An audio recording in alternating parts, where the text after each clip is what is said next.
नमस्कार मु आपण मानकर प्रिय Krishna sir welcome to my YouTube channel study with Krishna sir. तो पुणी थर गोटे नुआ वीडियो नहीं कि बीओडी पिला माननको रो क्लास जो पार्टा रही जाइतिला बीओडी 4 ब्लॉक 1 यूनिट 3 रो पार्ट 1 टा हेतिला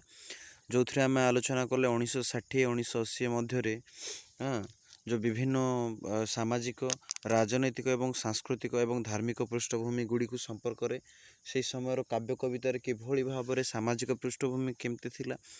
राजनैतिक पृष्ठभूमि केमिति थिला, धार्मिक पृष्ठभूमि कौन थिला एवं सांस्कृतिक पृष्ठभूमि कौन थिला तार संपर्क में आलोचना कले एबे देखिबा सेही समयर केतेक खंडर कविता गुड़ाक अर्थात 1960-80 मसीहार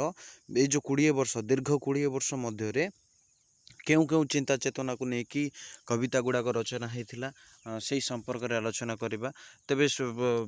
भॉइस टिके ओड ओड लगुव कारण मत टे फीवर अच्छी ज्वर अच्छी थंडा अच्छी तेणुक हेल्ले भी आपण मान क्लास करने को पड़ू बाध्यतामूलक कारण आपणकर असुरे तो क्लास एतटा भी हुए तेणुक मत सारे पड़ू। तो देखु जो मैंने प्रथम कर यूट्यूब चैनल को सब्सक्राइब करदे ता सहित सांगसाथी मान सहित शेयर करदे। तेबे चलतु देखा यही टॉपिक रे तेबे मु टिके रिकॉल कर दूची ये जो 1960 रु 1980 मध्य देखु 1960 मसीहा जेहेतु कहूँ आपण मानकर यही समय स्वाधीनता हो जाइथिला देश जेतबेले स्वाधीनता हो सारी एटी विभिन्न प्रकार समस्या सृष्टि होता जेतबेले इंग्रेज माने थिले तो ताकर द्वारा तो आम पूर्व माने 1947 पूर्वर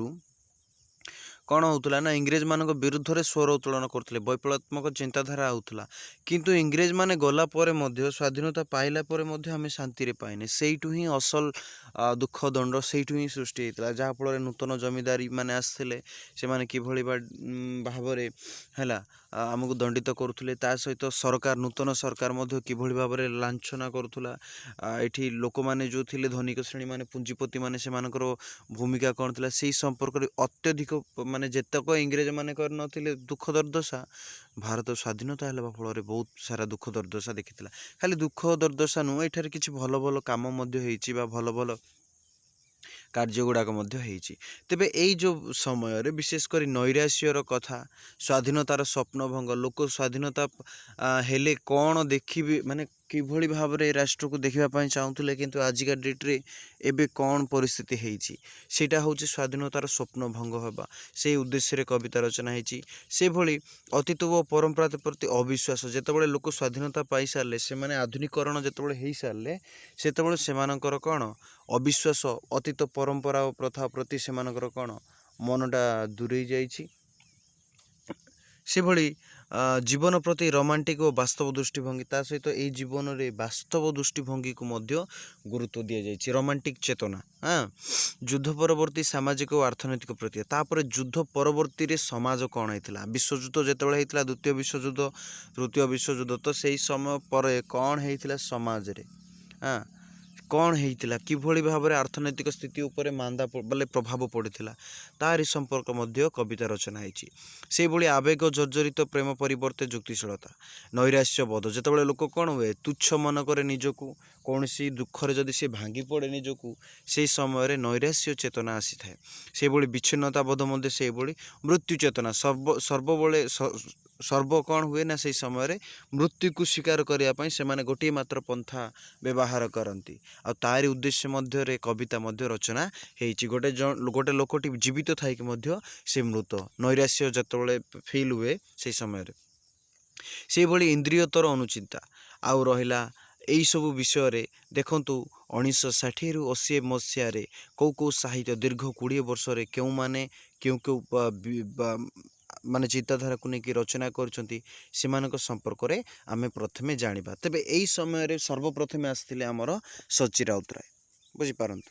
बुझंतु सची राउतराय आस्थिले एभली विभिन्न दिग को लेकिन से रचना करथिले जहाँकि प्रथमे गोटे नूतन आधुनिक चिंता चेतनार गोटे स्वर माने स्वाधीनता परवर्ती समय आधुनिक चिंता चेतना हाँ नैराश्य चेतना हो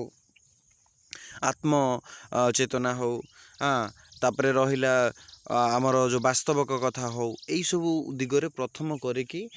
सची राउतराय लिखिबा आरंभ करथिले से उभय रोमांटिक तो केतबेले प्रगतिवादी केतबेले पुणी प्रयोगवादी बुझिपारुଛନ୍ତି केतेबेले कौ धारारे से रचना करुथिले 1960 मसीह तांको द्वारा रचित बा 1960 मसीहा समय कौ साहित्य रचना करथिले बा कौ कविता देखंतु कविता 1962 दार नाम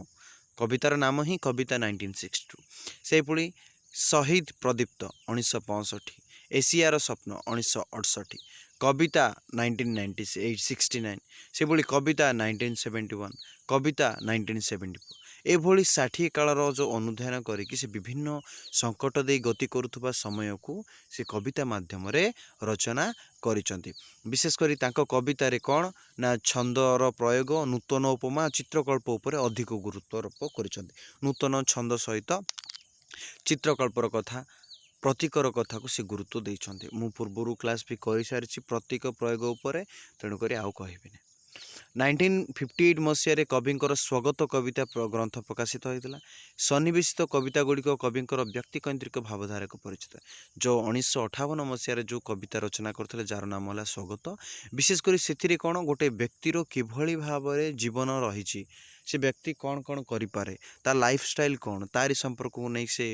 माने रचना करुले जो रचना शैली से भितर जना पड़ी था से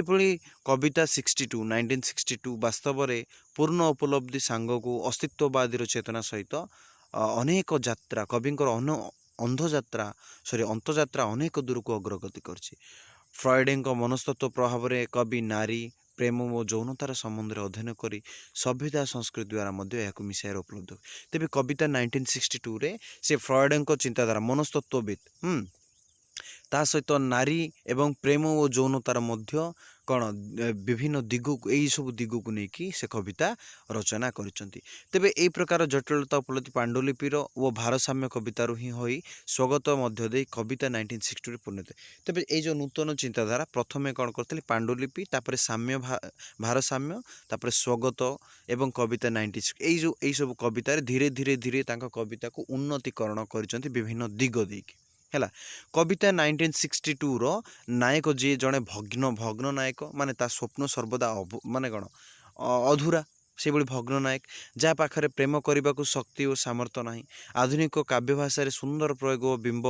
निर्वाचन कविता 1962 रो गुरुत्व आनी जहाँ द्वारा जहाँ पाखरे प्रेम करिबार कौन सी प्रकार क्षमता नहीं 1962 रो नायकर हाँ से प्रथम कविता सामुद्रिक समुद्र गर्भरे थिबा अनेक इतिहास सह सहरर कथा उपकथा वर्णना कर समुद्र है जहाँ सामुद्रिक जहाँकि प्रथम कविता थिला सची राउतरायଙ୍କର से समुद्र उद्देश्य गोटे सहरर कथा अनेक से सहरर इतिहास है से भितरी कथा से सहरर भितरी कथा इत्यादि को से रचना करिसंती से समुद्र गर्भरे अनुसार तेणुक से लिखाई देखु कौन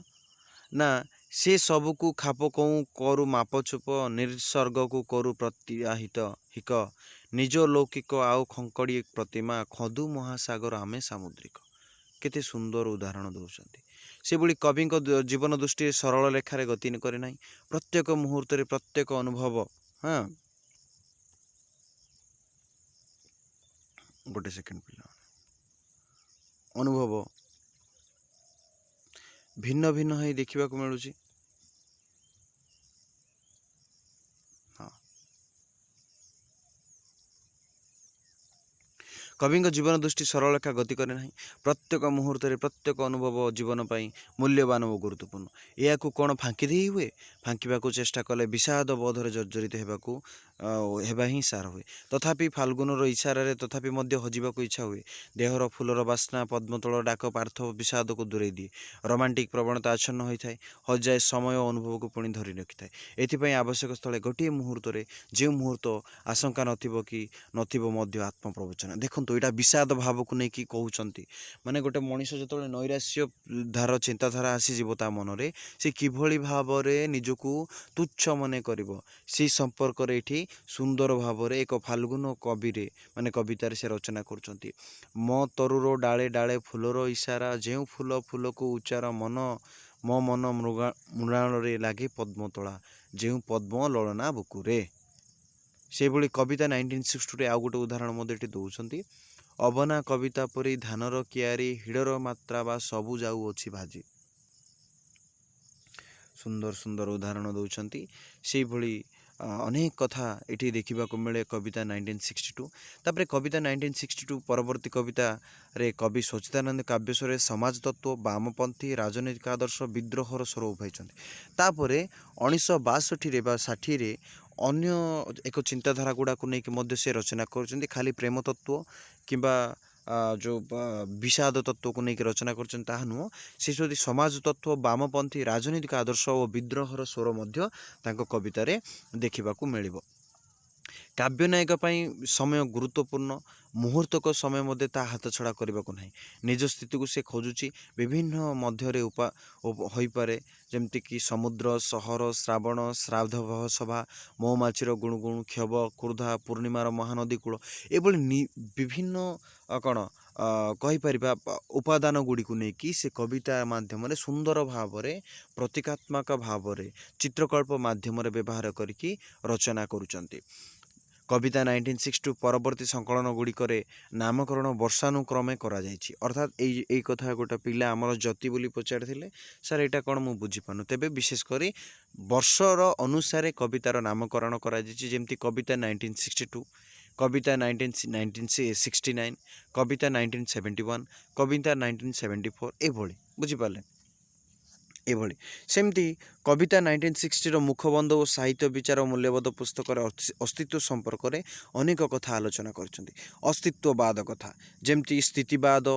ବିଚ୍ଛିନ୍ନତାବାଦ, ଶୂନ୍ୟତାର ଉପଲବ୍ଧି, ପାପବୋଧ, କ୍ଳାନ୍ତି, ଉଦ୍ଭଟତା ଇତ୍ୟାଦି କବିତା 1962ରେ ରଚନା କରିଛନ୍ତି ଏହିସବୁ ଦିଗକୁ ନେଇକି। ହଁ,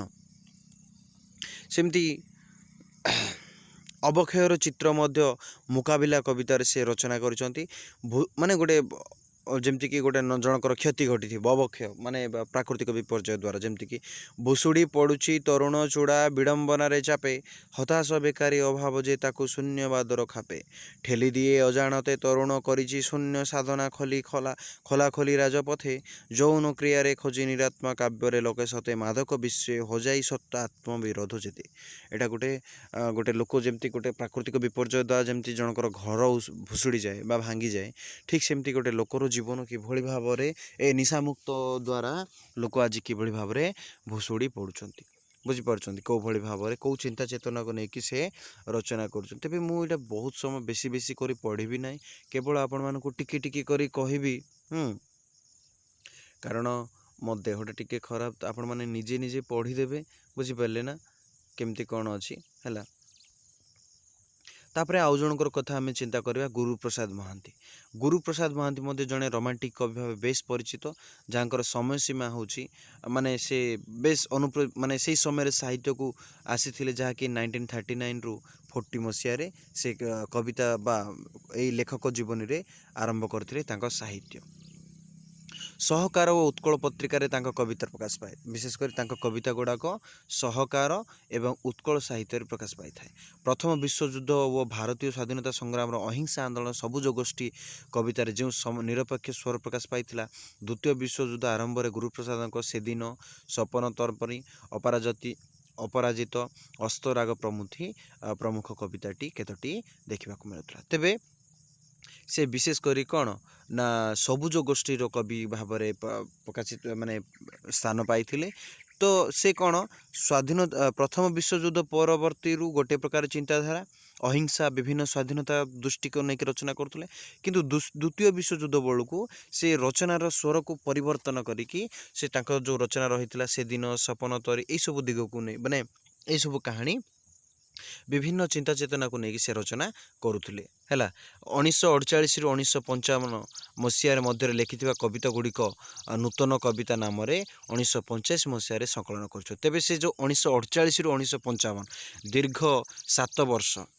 ହେଲା, 7 ବର୍ଷ ମଧ୍ୟରେ ଯାହା ବି କବିତା ରଚନା କରୁଥିଲେ ତାକୁ ନୂତନ କବିତା ନାମ ଗୋଟିଏ ସଂକଳନ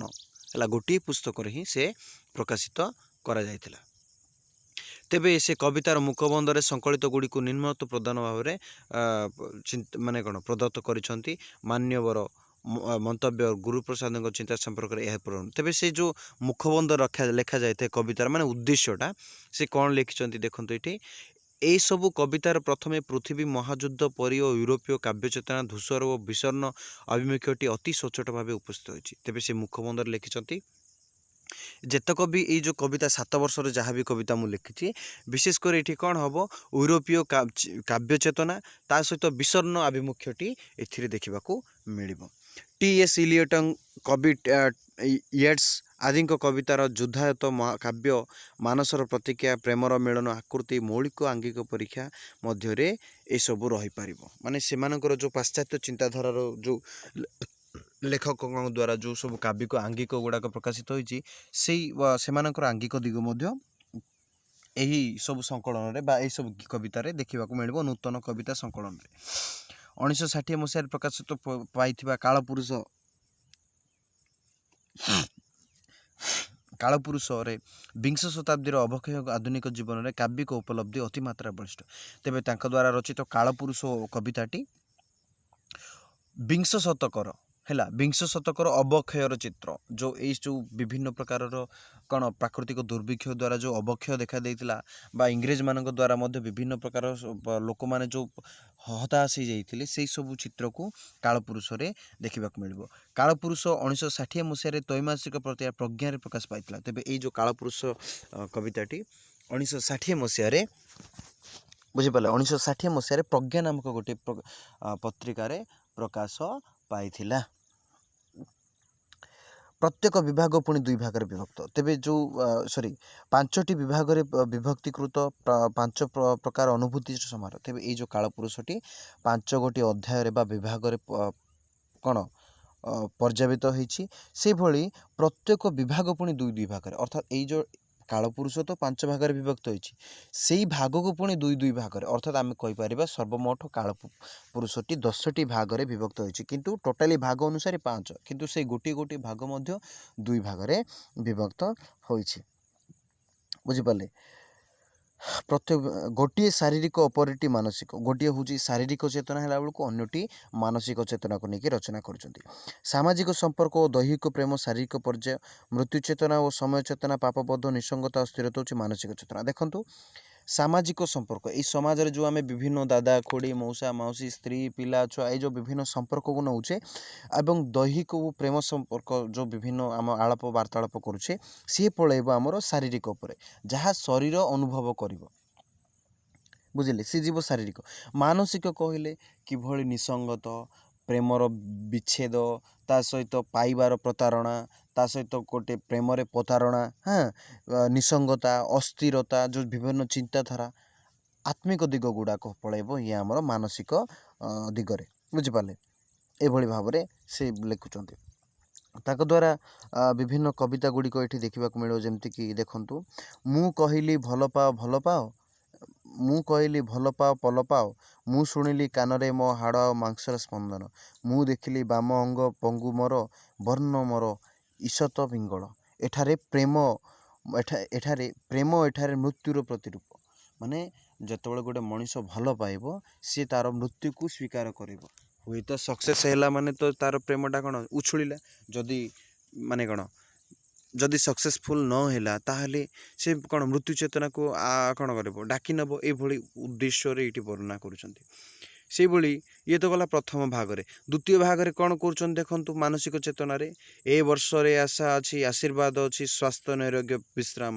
ଅଛି ଧାନ କେତେ ଅଛି ଆମ୍ବ ତୋଟା ଦୂର ନଈ ଆର ପାର। ଦେଖନ୍ତୁ ପ୍ରକୃତିର ବର୍ଣ୍ଣନାକୁ କିଭଳି ମାନସିକ ଦୃଷ୍ଟିରୁ ସେ ବର୍ଣ୍ଣନା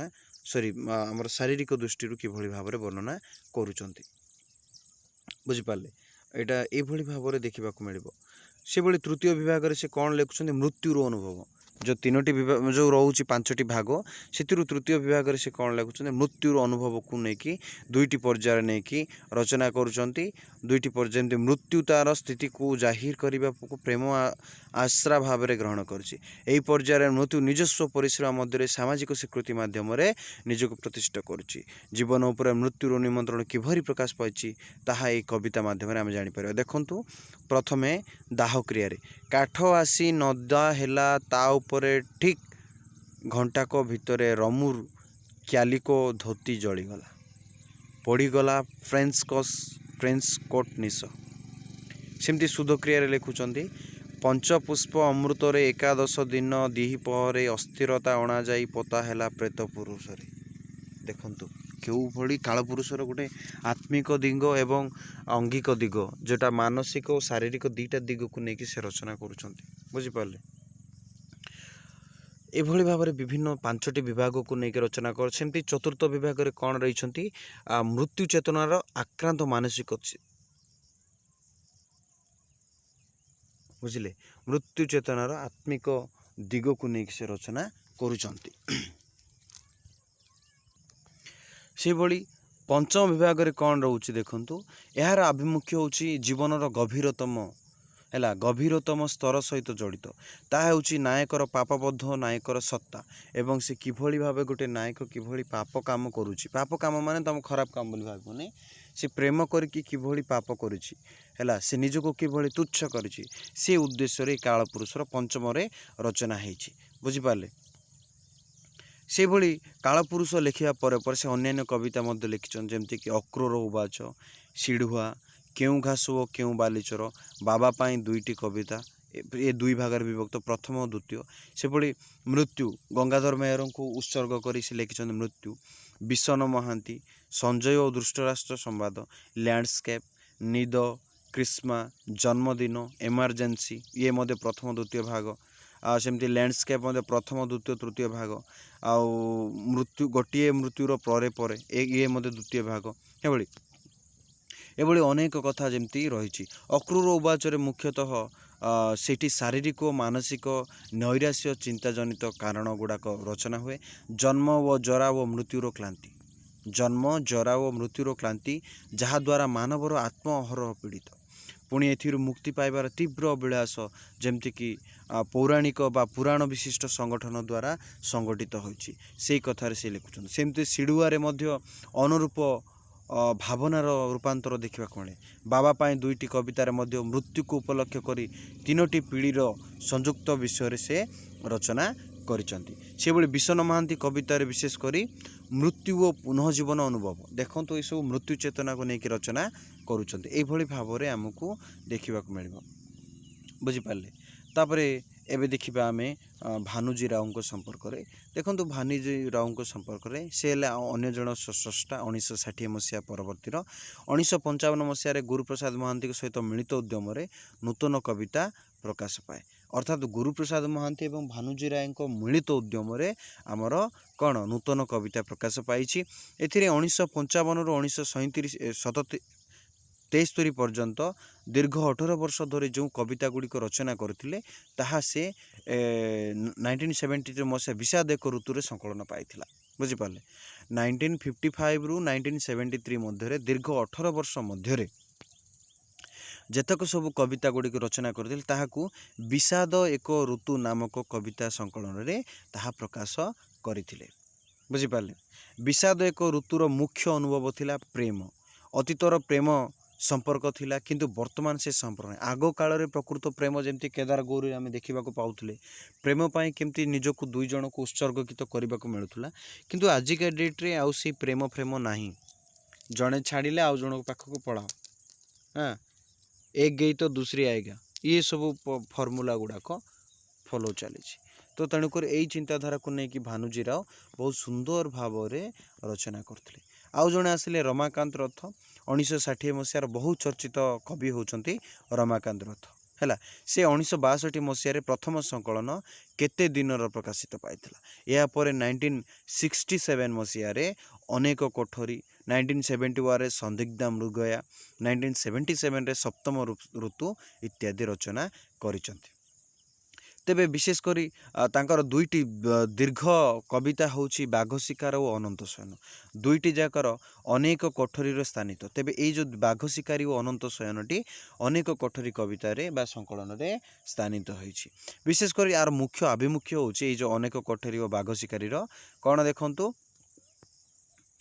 साधारण कथोपकथन भाषार व्यवहार श्लेष माध्यम काव्यर आभिमुख्य प्रकाश विशेषकर जमती गोटे लोकर जमती कथा आम कथा भाषा होचे उभय परस्पर से दिग को लेकिन रचना होती सहित श्लेष श्लेष अलंकार प्रयोग होती कवितार प्रसंग कौन रोचे ना विशेषकर नायक जीवन में जंत्रणा चित बाघ जिते शिकार करने को चाहे से गोटे नायक किभली तार जंत्रणार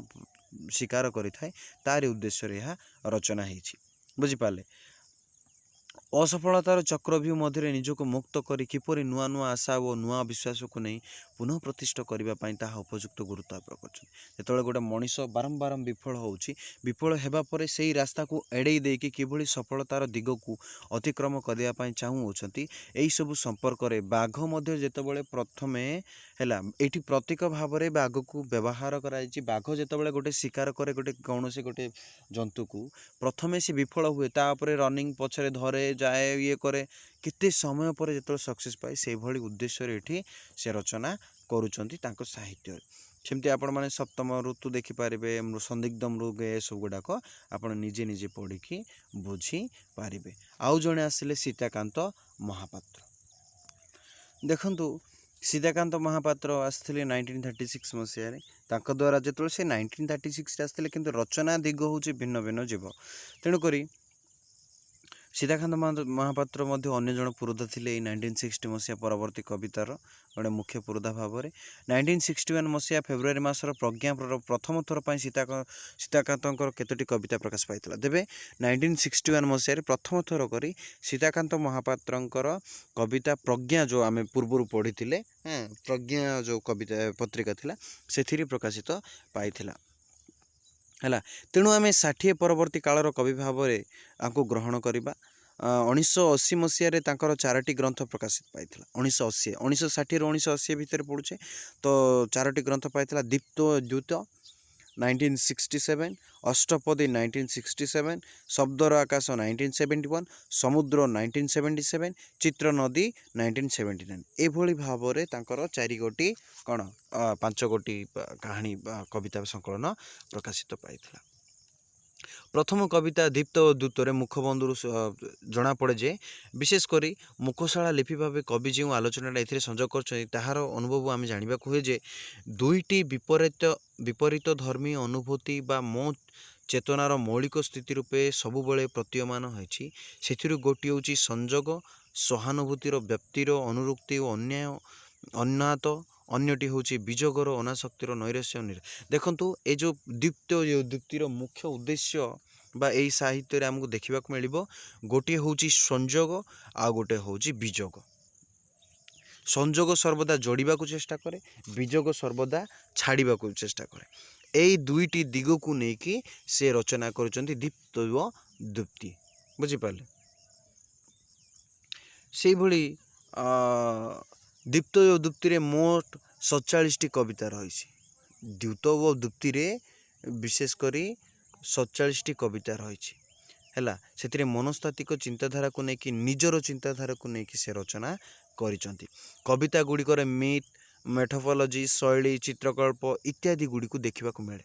मिथ प्रयोग कवि महाभारत व भागवत उत्साह रूपे ग्रहण कर तेज से महाभारतर जो चरित्र एवं भागवतर जो सब वैशिष्ट्य रही ताकू से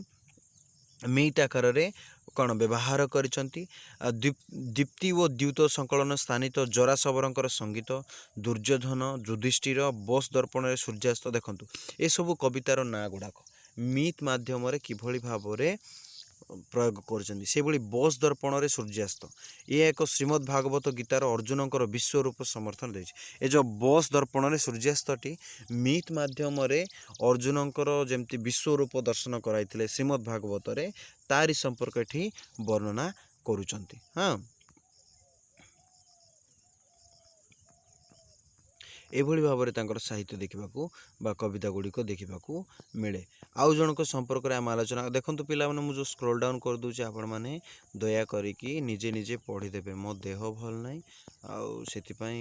कौन कर बाध्य कि स्किप करके जाऊँगी आपण मैंने निजे निजे पढ़ीदेवे जोटी बुझीपार मत कमेंट करके जनइबे मु डेफिनेटली आपण मानक सहायक करेंगे से अन्यान्य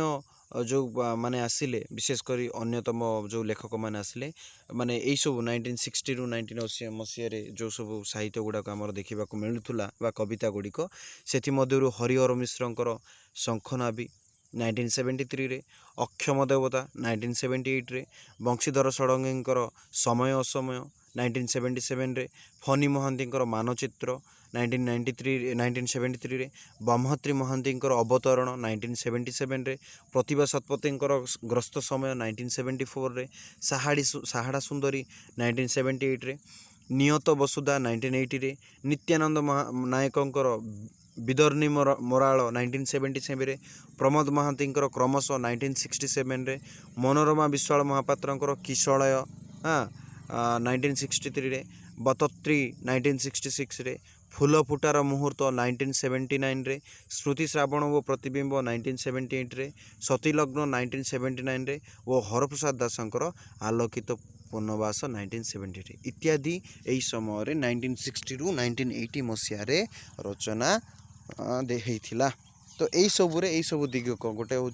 आत्मिक और गोटे हूँ आंगिक दिग गुड़ा को लेकिन विषादपूर्ण जो आम सब विभिन्न दिग गुड़ाक आलोचना कले से संपर्क में रचना यही समय बुझिपारे। यार प्रथम पुरुधा थिले आमर सची राउतराय। तेबे क्लास टी को ये रखुची आसंता काली आम आलोचना करवा यूनिट 4 80 परवर्ती अर्थात एबे देखिबा 1980 परवर्ती समय कौ सब साहित्य रचना होईची आसंता काली आम आलोचना कर जानिबा। तेबे वीडियो जदि भल लगिला ताहले दयाकोरी लाइक शेयर कमेंट करने भूलिबे नहीं। जो माने नुआ आसुछन्ते सब्सक्राइब करने को जमार भी भूलिबेनी। रहिली नमस्कार। आपण मानक परीक्षा आउ अल्प दिन रहिला जो माने मो यूट्यूब चैनल रे जॉइन कर माने टेलीग्राम रे जॉइन करनती जॉइन करदेवे। मु डिस्क्रिप्शन रे लिंक दे दीची। आपण मानक पूर्ण सहायता करबी मु पूर्ण सहायता आपण मानक पूर्ण सहायता करबी असाइनमेंट परीक्षा रे जेमती 400 रु 400 रहइबो। दया करी एबे ही जॉइन करनियंतु। नमस्कार।